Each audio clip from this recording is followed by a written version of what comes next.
Dada. Nakuona kakaangu hapo leo umeamua kuja hapa kupunga upepo eh? Bwana joto bwana ndani. Unajua tuna muda wetu kukaa kwa upepo kusubiria siku ya masolini ya dada. Hivyo kaka ile nyama jana ulinunua wapi?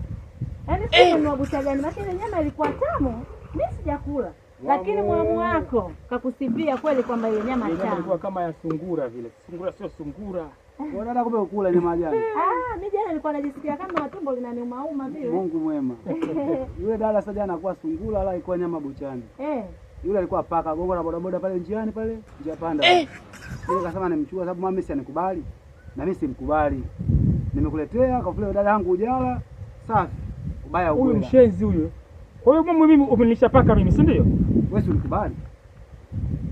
Sasa mimi nitakuonyesha pumbavu. Pumbavu kubwa. Singa wewe. Ananilisha paka mimi? Mimi nitamuonyesha. Jessica alianzisha, mimi namaliza. Hii ni maajabu.